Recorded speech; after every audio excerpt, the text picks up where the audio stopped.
Բարի երեկո հարգելի հեռուստադիտողներ, 168 TV-ին շարունակում է աշխատանքը, եթերում ռևյուն է, զրուցակիցս այսօր հայացք վերլուծական կենտրոնի խորհրդի նախագահ Կարեն Բեկարյանն է։ Բարև ձեզ, պարոն Բեկարյան, շնորհակալ եմ մեր հրավերն ընդունելու համար։ Պարոն Բեկարյան, 3 հանրապետական կուսակցության գրասենյակում տեղի ունեցավ կուսակցության 35-րդ ամյակին նվիրված հոբելյանական միջոցառում, երրորդ նախագահ Սերժ Սարգսյանը հանդես եկավ ծավալուն ուղերձով, այսօր տարածվել է նաև ՀՀԿ խորհրդի ուղերձը, որտեղ նշվել են կուսակցության առաջնահերթությունները եւ խորհրդի ուղերձում եւ 3 Սերժ Սարգսյանի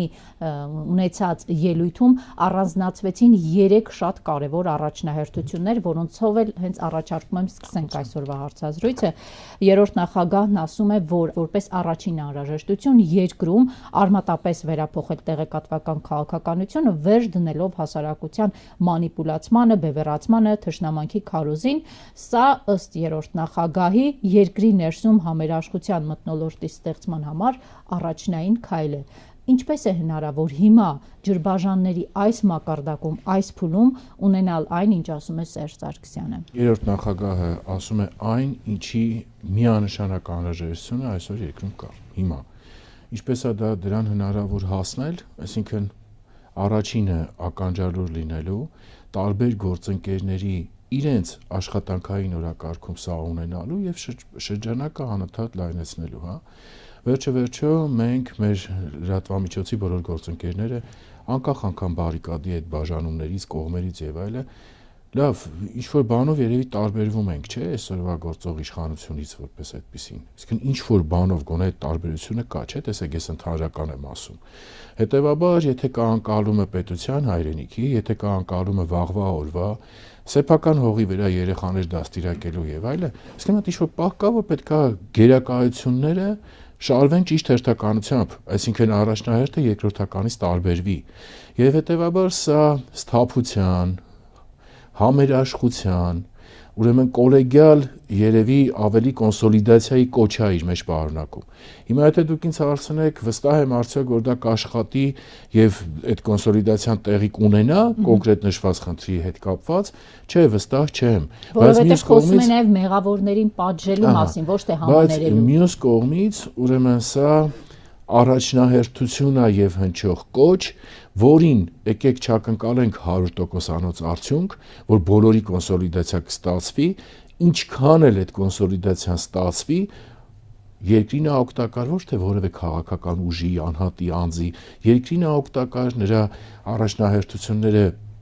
դիտարկելով եւ դրանով ընթանալուն օգտակար եւ այլն։ Սա արդեն հարցի երկրորդ կողմն է, էլի։ Որպես երկրորդ առաջնահերթություն ասված է մեր զինված ուժերի մարտունակության վերականգնումն է կարևոր, 21-րդ դարի մարտահրավերներին համապատասխան այն պետք է լինի, դա իրատեսական է զորքերի զենքի գրագետ կառավարման, զինվորների բարձր մարտական ոգու վերականգնման, զորքի համակողմանի ապահովման, կազմակերպման, զինվորական բարձրորակ մասնագիտական կադրերով բանակի համալրման եւ մի շարք այլ խնդիրների լուծման պարագայում։ Նախ ունենք Ադրբեջան, կա Թուրքիա, երկու կողմից էլ Հայաստանի վրա ըստ էության կա պահանջ ապառազմականացվելու եւ հիմա երրորդ նախագահը խոսում է զինված ուժերի մարտունակության բարձրացման մասին, ռեալ գետնի վրա դուք սա ինչ կերպ եք պատկերացնում, երբ նաեւ դաշնակիցների առումով Հայաստանի այս իշխանությունը ստեղծել է բոլորի հետ խնդիրներ։ Տեսեք, այստեղ ես կուզեմ առանձնացնել 2 կամ 3 հիմնական գործոն, հա։ Ուրեմն առաջին հերթին հասարակությանը մեզ բոլորիս անընդհատ մատուցվում է, որ ամեն ինչ անդառնալիորեն կորել է, մենք մեզ պաշտպանելու որևէ հնարավորություն չունենք, ուրեմն եւ հետեւաբար հիշում եք, չէ՞, թեզերը անգամ միավորած կամ մեկը մյուսից բխող պատերազմ եւ պարտություն, այսինքն նույնականացումը այս իշխանության կողմից, որը արվում էր։ Հիմա սա պետական գործ չի, քաղաքական խոսք է, այսինքն հնարավորություն կա։ Իսկ ստեղից առաջի ուղերձը նա է, որ այդ հնարավորությունը կա, այսինքն պետք է դուրս գալ այս ամեն կերպ, ամեն ինչ սևացրած, ամեն ինչի անելանելիություն ցույց տված վիճակից եւ հասկանալ, որ հնարավորություն կա, այսինքն սա առաջի ուղերձն է։ Նու բնական է, չէ, բոլորս էլ հասկանում ենք, որ այդ հնարավորության կյանքի կոչման անհրաժեշտ պայմանը իշխանափոխությունն է։ Սա էլ ենք հստակ հասկանում, հա։ Երկրորդը, սա ուղղակիորեն ցանկացած ուսադիր կրողի համար կոչ է, նրա բարոյահոգեբանական վիճակը վերականգնելու կոչ է, որ գալու է Հայաստան, որը նորից հպարտանալու է իր զինծառայողով, փորձելու է նրա շուրջ կառուցել ուրեմն այնպիսի բարոյահոգեբանական մթնոլորտ, որ սեփական հանրությունը հասկանա իր զինվորի, զինծառայողի, կլինի շարքայինը, կլինի գեներալը կամ ամենաբարձրաստիճանը, այսինքն այս ամեն ինչի հնարավորության կոչն է։ Հիմա միաժամանակ աչքի առաջ ունենանք հետևյալը, հա, տեսեք։ Այս իշխանությունը միշտ խուսափում է, եթե այսպիսի բառ օգտագործենք, հա, իրերը իրենց անունով կոչելուց, որովհետև տեսեք, երկու իրողություն իրարը չի հնարավոր չի տրամաբանորեն հատել։ Այսինքն այն, որ իրենք տարածում են, եւ դրա մեջ կա հոգեբանական ահաբեկչության էլեմենտ, հա, սեփական հանրությանը, որ մենք պաշտպանվելու որևէ հույս, հնարավորություն եւ այլը չունենք, որ ցանկացած քայլում, եթե մենք զիջումը չենք անում, դա ճանապարհ է դեպի պատերազմը ավտոմատ նշանակում է պարտություն, սա մի կողմից եւ մյուս կողմից առաջանում շատ բարձ հարց, հա։ Ուրեմն այն իշխանությունը, որը սա է տարածում եւ սրա մեջ է ապրում, հետեւաբար ինքը իր սահմանադրական, ավանդական, ցանկացած պետության, ցանկացած երկրի իշխանության համար, հա, ամենաառաջնահերթ խնդիրը չի լուծում։ Այսինքն մեր երկիրը իրենց իսկ ասացի հիման վրա այսօր չունի անվտանգային ոչ մի երաշխիք, հետեւաբար իշխանությունը իր խնդիրը չի լուծում։ Հետեւաբար այդ իշխանությունը պարզապիտի հեռանա, այսինքն իշխանությունը ասում է, որ իմ անվտանգության ապահովում իմ թուլության մեջ է։ Այնքան թույլ լինել, որ ոչ մեկի համար վտանգ չներկայացնեն, եւ սա իրենք դիտարկում են որպես ռևանշիզմին միտված հայտարարություն։ Չէ, սա ռևանշիզմ ասացինք անդրադառնանք, ուրեմն այդ պարագայում միաժամանակ պարզ հարց է, հա, պետք դնել։ Ուրեմն դուք այս երկրում եկել եք իշխանության, այս երկրի սուվերենությունը պաշտպանելու, թե այս երկրի սուվերենությունը մաս սողացող պարտությամբ հանձնելու։ Այսինքն, եթե հարցը նրանում է, որ խնդիր ունեն իրենց առաջ դրած պետությունից համայնք ստանան, սա ուրիշ խնդիր է, բայց պարզ է, չէ՞ որ դրանով չեն եկել ու հանրությունից դրանով չեն քվեստացել, ինչ որ ստացել են եւ այլը։ Հետեւաբար շատ հստակ է, իշխանությունը իր հիմնական առաջնահերթ գործառույթը չի իրականացնում։ Հիմա երբ որ մենք գալիս ենք արդեն ինչը ինչքանով է հնարավոր, շատ պարզ սրան կա ուրեմն մոտեցում, երկրի անվտանգությունը հիմնվում է երկու հիմնարար բաղադրիչների վրա, հա, ներքին եւ արտաքին անվտանգային բաղադրիչների վրա։ Ներքինը, ինչը դուք ընթերցեցիք, դա է, բանակը, համերաշխությունը հանրության ներքո պարզ է, բանակը իր բոլոր հնարավորություններով, մարտական ոգով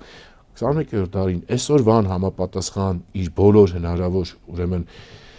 գործիքներով եւ ինստիտուտների բնականon աշխատանքով եւ կա արտաքին բաղադրիչի խնդիրը, այսինքն նույն անվտանգային։ Հիմա այս իշխանությունը աչքի անկել նրանով, որ երկուսն էլ ավիրել է։ Պարզ։ Եվ հետեւաբար հիմա այս հնչողը, նորից եմ կրկնում, ինքը մի կողմից զանգ է, մի կողմից նաեւ բոլորի մոտ այդ թունելի վերջում լույսի հնարավորության ընկալումն է, որ հերիք է այս մանիպուլյացիայի զոհը լինեք, որ ոչինչ հնարավոր չի եւ մենք զոհ ենք նորից եւ վերջնականապես։ Իսկ սա է իր մեջ պարունակում։ Երբ ասում եք զանգ, ինչի համար։ Որ հնարավոր է մեջքը ուղղել։ Ձեզ անընդհատ մատուցածը իրականության հետ մեղմ ասած այդքան էլ չի բռնում։ Գալով իշխանության կողմից ձևակերպումներին, որ եթե մենք խոսում ենք մարտունակ բանակ ունենալու մասին, այս ժամանակաշրջանին համապատասխան մարտունակ բանակ, դա ռևանշիզմ է ընկալում Ալիևի համար։ Հետևաբար պետք է զերծ մնալ, չխոսել ընդհանրապես դրա մասին։ Ուրեմն Այսինքն մարտունակ սահմանապահ զորք կարող ենք ունենալ։ Դրա մասին խոսենք, բայց ոչ բանակի։ Տեսեք, ջնջվել է սահմանները անգամ, երբ դու խոսույթը լսում ես, փորձում ես հասկանալ, հա, հայերեն ես լսում այդ խոսույթը, բայց կասկած է առաջանում, դա հայկականն է, Հայաստանինն է, թե Ադրբեջանինն է։ Այս իշխանությունը հասել է այս վիճակին։ Ես չեմ ուզում օրինակները բերել, որովհետև դա նաև ներծծված է լրատվամիջոցներ, այդ թվում առաջին հերթին իշխանության կողմից լիակատար վերահսկվող լրատվամիջոցներ,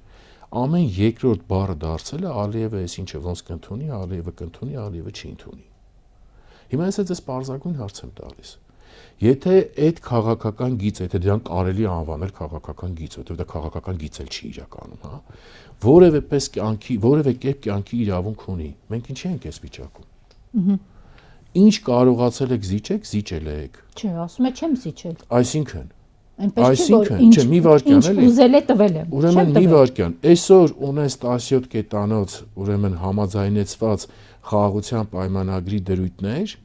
հայտարարված պաշտոնապես, որ երկուստեք դա արդեն համաձայնեցված ավարտած է իր նախաբանով եւ բոլոր դրույթներով,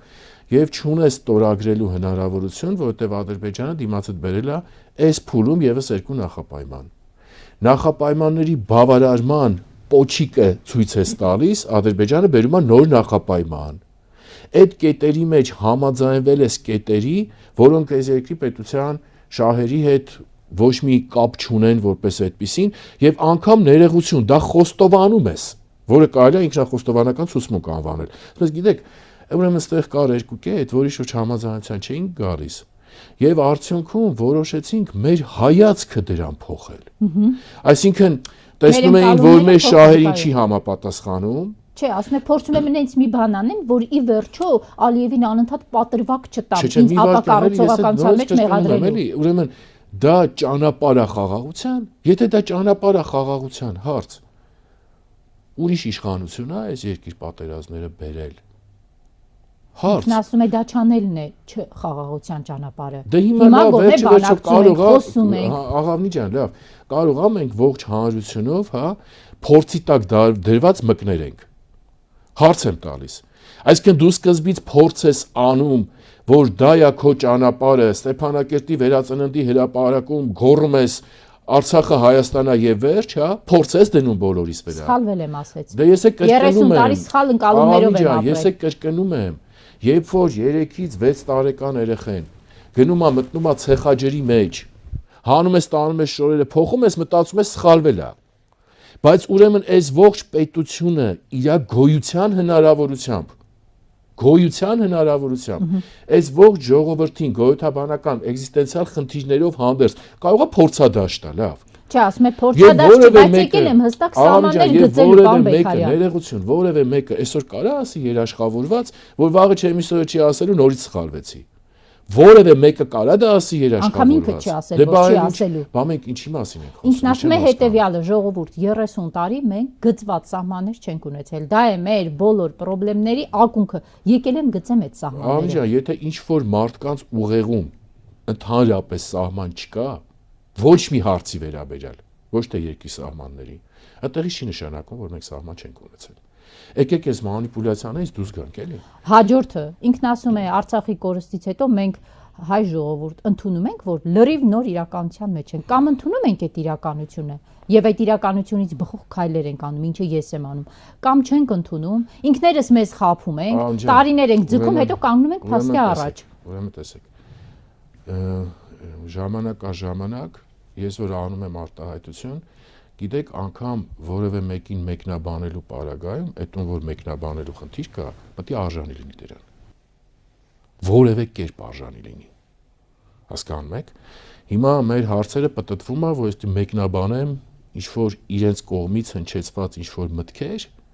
այսինքն ես նաև հասկանում եմ, որ երբ որ չես մեկնաբանում, բայց հարցը հնչելա, չէ։ Երբ որ հարցը հնչելա, չես մեկնաբանում, հիմա նույն մեր հերոստատիտողի մոտ կարող առնի տպավորություն, որ այդ հարցը պատասխան չունի, դրա համար անցնում է։ Հետևաբար ես ուղղակի խնդրում եմ, ես հիմա այդ հարցի պատասխանը իհարկե կտամ, բայց եկեք ինձ այդ ֆունկցիայից, ուրեմն մարդկանց մեկնաբանելու, որոնց հետ կապված, ուրեմն այդ մեկնաբանել կոչվածը իրատակ ոչ մի տրամաբանություն չունի, մեկնաբանում են միտեղ, որտեղ կա սկզբունք, որտեղ կա արժեք, որտեղ կա մոտեցում, որտեղ կա խոսք հարգել, սեփական խոսք հարգել։ Այդ բոլորը զրոյացրած մարդկանց խոսքը չեն մեկնաբանում։ Հա, բայց այդ մարդիկ շարունակում են շատ խոսել եւ լայն լսարաններ գրավել։ Դուք կհեռարձակվեք մեր նկարահանումից, չգիտեմ, X ժամանակ հետո, այդ ընթացքում այս ինչ որ դուք հիմա մեջ եք բերում ու ես մեկնաբանում եմ 10 անգամ փոխված կլինի, լրիվ հակադիր վիճակներով։ Ինչի ականատեսն ենք, հեսա կդառնա 7 տարի։ Պարզ եմ, չի ասում։ Հիմա ինչ վերաբերվում է, ուրեմն ձեր տված հարցին, իդեմ նոր իրողության։ Ուրեմն շատ հստակ փորձում եմ բանաձևել, որ պահին այս պետությունը, մեր պետությունը եւ հանրությունը կընկալի Արցախի էջը շրջված, ինքը բացել է արդեն լիարժեք կբացի Սյունիքի էջը, Վայոց ձորի էջը եւ մյուս բոլոր էջերը։ Շատ պարզ է սրա պատասխանը եւ այս իշխանությունը Թուրքիա եւ Ադրբեջանի հետ միասին դա ամենօրյա կտրվածքով ապացուցում է։ Հիմա հետեւաբար այդ գիտեք այդ խոսույթները, այդ տարաբնույթ ականջահաճո թվացյալ արտահայտությունները եւ այլը, որոնք նորից եմ ձեզ ասում, փոխվելու են ցանկացած պահի, ցանկացած ուղղությամբ հերիքա լինի զգացողություն, որ օրինակ հիմա եթե այս նախադասությունը ասեմ, իշխանությունս 2 օր ավել կտևի։ Այս միտքը կարող է մի ամիս ավելացնի։ Դուք ի՞նչն եք ուզում մեկնաբանեք։ Ինչի մասին ենք մենք խոսում։ Ուրեմն մեր ապրած կյանքը, մեր կողք տեսածը մեր հետ կատարվողի մեկնաբանություն չի, մեզ պետք է ինչ-որ բառեր մեկնաբանել։ Պարզ հարց եմ ձեզ տալիս։ Մի հատ էլ հետ նայեք, տեսեք ինչի մեջ ենք ապրում։ Ինչի մեջ ենք ապրում։ Որ այսօր ասվում է ժողովուրդ, սիրելի հայրենակիցներ, ուրեմն մենք ունենք անվտանգային խնդիր, մենք ամեն ինչ տիրանենք, ոչ չբարկացնենք, մեր սուվերեն տարածքից անգամ վերցրած հողերը, մենք չունենք խնդիր հանկարծ որևէ կերպ մտածելու, որ ռազմական ճանապարհով պիտի վերականգնենք։ Ինչի ժողովուրդը վերակացեք, ես պահանջում եմ դու հողը տաս, հետո կանգնես հարցի առաջ, որ ճանապարհով վերականգնես, հա, սերունդը գնա կործանվի, դու հետո սկսես ներկայացնել, որ դա ոչ թե քո օրոք էր, այլ դու էիր դրա օրոք, հələ ու դուք ուզում եք ես մեկնաբանեք, աղավնի լուրջ։ Ասացիք, որ պահից փակեցին Արցախի էջը կբացեն Վայոց ձորի եւ Սյունիքի էջը։ Չեն բացել աղավնի։ Չեն բացել, կորել է խոսույթը Զանգեզուրի միջանցքին, հաղթահարվել է այդ խոսույթը։ Հիշեցում եմ անում։ Ուրեմն Զանգեզուրի միջանցքը արտահայտված է Շուշիի դեկլարացիայում, Շուշիի դեկլարացիան վավերացված է Ադրբեջանի եւ Թուրքիայի խորհրդարաններում, կազմում է երկու երկրների իրավական համակարգի մաս։ Փոխվել է խոսույթը, հետ քայլ է եղել Ադրբեջանից։ Թե այդ նույն նախապայմանների շարքի մեջ, որ պահին ամենանպաստավորը եղավ, շպրտվելու է կամ տրվելու է գլխներով։ Դուրս է եկել։ Պարզագույն հարց եմ ձեզ տալիս։ Անտալիայի ֆորումի ժամանակ ամեն ինչ արեցին թուրք-ադրբեջանական տանդեմը, որ ուրեմն արևմտյան Ադրբեջանի ներկայացուցիչ Բարսենա Ամբիոն եւ ոչ դեռևս Ադրբեջան պետության կողմից հնչեցնի այդ մակարդակով նախապայմանը։ Ինչն է դուրս եկել օրակարգից, որ էջը չի բացել։ Որը չի բացել։ Թե որ կրակում են, ասում է չեն կրակում, դրանով կյանքը փոխվում է։ Դե ես էլ հարց եմ տալիս, որ կրակում են, ասում է չեն կրակում, կյանքը փոխվում է դրանից։ Կրակոցն է դադարում։ Այսինքն նորից եմ կրկնում, մենք այդ ամենը չենք տեսնում, չենք զգում։ Պարզա չէ, լավ, մենք վերջը դրա մեջ ապրում ենք։ Հա ես չեմ հասկանում, տեսնում եմ, որ մեր հանրության բավականին լուրջ հատված որոշում է կայացրել։ Ինքը իր մեջ քաղաքական որոշում է կայացրել։ Ուղեղը անջատելու վերաբերյալ։ Ոչինչ չնայելու, ոչինչ չլսելու, բանաձևի ներքո թողեք ապրենք։ Մի կյանքա թողեք ապրենք։ Okay։ Հետո, որովհետև կա մտքում դրած, հա, որ լավ վերջը ուրիշ բան չլինի, մինչև մոտակա ինքնաթիռ կհասնեմ կամ Վրաստանի սահման կամ Արաքսգետ։ Էսա տարբերակը, էսա խրախուսվում այսօր այս երկրում։ Իսկ գուցե պայքարելու ներուժ չունի այլևս, ելք չի տեսնում այլևս։ Դու հիմա ինչ ասեմ աղա։ Տեսեք, դուք ասացիք, եթե փակեցին Արցախի էջը, ռեալ է Արցախի էջը բաց թողնելը։ Հայաստան ունի ռեսուրս, ամեն տեսակի ռեսուրս, դիվանագիտական, ուժային, Արցախի էջը բաց թողնելու համար։ Ուրեմն սկսենք նրանից, որ Հայաստանը այսօր Արցախի էջը փակող հիմնական դերակատար է։ Տեսեք, սա շատ կարևոր է, դուք հակառակից եք հարցը բերում։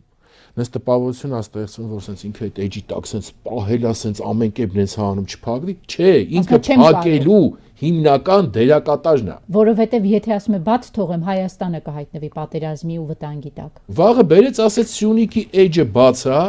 իմ ուզած ձևով եթե չփակես, բերելու է պատերազմի, ինչ ես անում։ Mən ասում ես եղավ ժողովուրդ, հարգելի հայրենակիցներ, այսինքն մենք երկար մտածեցինք, հասկացանք, որ մեր լավ ապրելու համար Շատ կարևոր էլեմենտ է։ Մեր լավ ապրելու համար բերեք տեսյունիք էջն էլի հիմա հոթե դու հիմա պատերվակ չենք տալու նոր պատերազմ ունենանք, հա։ Էսա շատ པարզ ասում եմ, ուրեմն այսօր դիմացի կողմից կա հարկադրանք, այս դիմացի կողմը ընկալել է, որ ինքը նենց նվեր է ստացել, որ դարերով երազեր չեր ունենա, ստացել է գլխին ընկել է, տենց նվեր։ Եվ հետևաբար այս նվերը պետք է կապիտալիզացնել, օգտագործել, կիրառել առավելագույնս։ Իսկն ոչ թե նա խնդիր է հետապնդում Հայաստանի եւ հայ ժողովրդի հետ երկարաժամկետ խաղաղ կայուն խաղաղություն կառուցելու, այլ սա կապիտալիզացնում է այդ նվերի ամեն միլիմետրը։ Դիմացիները սա են անում։ Հիմա երբ կդադարեն դա անեն, երբ կդադարես այդ ախորժակը գրգռելուց։ Երբ կասես, գիտեք, դիմացներդ սուբյեկտ է։ Օբյեկտ չի, որ գնդակի պես տշեք այս պատից այն պատ, սուբյեկտ է։ Խոսքի հնարավորությամբ, իրավունքով, կարմիր գծերով, իր շահերի պաշտպանման հնարավորություններով, երբեք պատերազմ չուզելով, բայց սուբյեկտ լինելով պատերազմ կանխելով։ Աշխարհակարգի այս փոփոխության համատեքստում հնարավոր է լինել սուբյեկտ Հայաստանի պես փոքր պետության դեպքում։ Ամեն ինչ հարմարության մեջ է, ամեն ջան։ Եթե որևէ մեկը մտածում է ինչ-որ պայմանական ասած 100%-անոց սուբյեկտ լինելու մասին, Միացյալ Նահանգներն էլ 100%-անոց սուբյեկտ չի, եթե Միացյալ Նահանգների օրինակը բերենք։ Չունի փոխկապակցվածություններ, իհարկե ունի։ Այդ փոխկապակցվածությունները ստեղծում են պարտավորություններ, որոնք հնարավոր չի անտեսել, իհարկե ստեղծում են, բայց ամեն ինչ հարմարության մեջ է։ Խոսքը չի վերաբերվում այդ 100%-անոցին, խոսքը վերաբերվում է իր կշռին համապատասխան սուբյեկտ լինելուն, առնվազն մինիմալ։ Իր կշռով, այսինքն ունի ռեսուրս Արցախի էջը չփակելու։ Ուրեմն ստիպված եմ արդեն հակառակից գալ, ինչ է նշանակում ունի ռեսուրս։ Եթե ռեսուրսի, ուրեմն առաջի եւ համար մեկ կարևորագույն բաղկացուցիչի իշխանությունն է, չունի ռեսուրս։ Այսօրվա իշխանությամբ ոչ մի բանի ռեսուրս չունի։ Պետության գոյության ռեսուրս չունի, ոչ միայն Արցախի էջը բացել չփակելու։ Եթե ռեսուրսը հանրությունն է, եթե ռեսուրսը կոնսոլիդացիան է, եթե ռեսուրսը նորմալ բնականon արտաքին եւ ավանդական քաղաքականությունն է, իհարկե ունի։ Իհարկե ունի։ Այսինքն որն է ձեզ ավելի տարբերակը պատասխանի։ Այս իշխանության գոյության ընթացքում ոչ միայն չունի, այլև ամեն Աստծո օր եղածն էլ նվիրաբերում է։ Ամենը։ Վերջին առաջնահերթությունը, որը նշել էր Սերժ Սարգսյանը, մեր երկրի արտաքին քաղաքականության նոր հայեցակարգն է, վերջինիս խոսում է նոր փոփոխված աշխարհակարգին համահունչ հայեցակարգի մասին։ Ինչ է սա ենթադրում, երբ մենք ասում ենք աշխարհակարգը փոփոխվել է եւ մեր հայեցակարգը եւս պետք է փոխվի։ Ուրեմն մեր հայեցակարգը պետք է փոխվի, մենք վերամեկնարկի խնդիր ունենք եւ դա մի բաղկացուցիչից չի։ Այսինքն դա նախ եւ առաջ գալիս է վերջի տարիներին երկիրը ինչ արտաքին քաղաքականություն ավարը, եթե ընդհանրապես վարել է եւ բոլոր ուղղությունների վրա ուրեմն կա այնպիսի վիճակ, որ սա վերամեկնարկի կարիք ունի։ Հիմա սրան գումարվում է այն բաղկացուցիչը, որի մասին դուք ասացիք, ընթերցեցիք նախագահի ելույթից, այսինքն բացի այն, որ մեզ պետք է անկախ ամեն ինչից վերամեկնարկով մեր հայեցակարգը տանել նորմալ բնականon աշխատանքային հունի, սրան էլ գումարվել է, որ աշխարհակարգի փոփոխության ժամանակաշրջանում ենք ապրում։ Եվ հետևաբար այդ երկու բաղկացուցիչի հիման վրա պիտի լինի այդ փոփոխությունները, կուզեք անդրեք նոր հայեցակարգի մշակումն ու կյանքի կոչումը, կուզեք անդրեք վերամեկնարկ, հա, այսինքն բայց դա առավել քան ուրեմն տեսանելի է, եւ առաջին իսկ անհրաժեշտությունների շարքում, առաջին իսկ, որտեվ արտաքին եւ անվտանգային քաղաքականությունը աննկարագրելի միահյուսված են իրար հետ։ Մենք խոսում էինք մեր զրույցի ինչ-որ հատվածում նույն անվտանգային արտաքին բաղկացուցիչի խնդրի մասին, հա, իսկ սրանք շատ իրար հետ միահյուսված էլեմենտներ են։ Հետևաբար սա առաջի բաներից մեկն է, որի համար անգամ ավելին ձեզ ասեմ, մենք այդ ժամանակը այդ շքեղությունը չենք ունենալու, այդ հնարավորությունը, այսինքն Հիմա այդ ամենը պետքա պատրաստել հնարավորինս նախապես, այս իշխանության փոփոխությունից անմիջապես հետո անգամ ժամեր չկորցնելով սկսելու կյանքի կոչել, որովհետև այսօր այդ ժամանակի շքեղությունն էլ չկա։ Ամեն ինչ այդքան խտացած է իրականում։ Ես հասկանում եմ, որ մեր զրույցը, իմ ասած խոսքերը չեն բռնում, չեն ուրեմն համահունչ, օրինակ Երևանում քայլելուց տիրող մթնոլորտին, մարդկանց ուրեմն տրամադրություններին եւ այլն, հա? Հա, բայց նորից եմ կրկնում, ուրեմն ստեղ էլ ամբողջ խնդիրը նրանում է, որ այդ ամեն ինչը վարքյանների մեջ կարա փոխվի, եթե այդ գիտակցումը չի գալիս։ Վարքյանների մեջ, ընդհանրապես։ Հիմա մենք այս տարիներին սովորեցինք նաև շատ վատ խոսքա սովորեցինք, շատ վատ է, որ դրա հետ կապված կարելի է իմունիտետ ձեռք բերել։ Այդ ամեն անգամ եկած կործանող ալիքին ինչ որ ձևով sense գլուխը բարձրացնել, ասել է, բերեք ես ոչինչից տեղյակ չլինեմ, իմ կյանքը շարունակեմ, հա։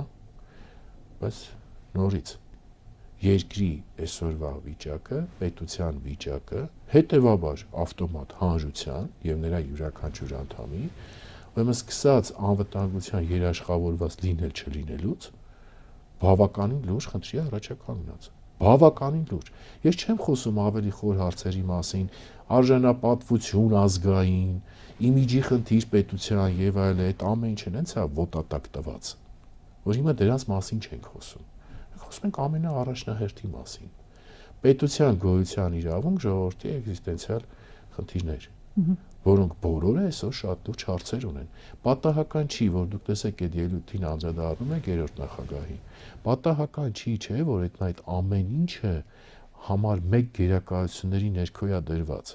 Քաղաքական ուժի կողմից եւ կոնկրետ անձի կողմից, որը իր անցած ճանապարհով հանդերձ, հա, տեսնում է, զգում է այն ամենը, ինչը որ այս կարգի մարտահրավերները իր մեջ պարունակում։ Շնորհակալ եմ։ Ձեզ շնորհակալություն։ Հարգելի հեռուստադիտողներ, հիշեցնեմ զրուցակիցս այսօր Կարեն Բեկարյանն էր, այսքանը ցտեսություն։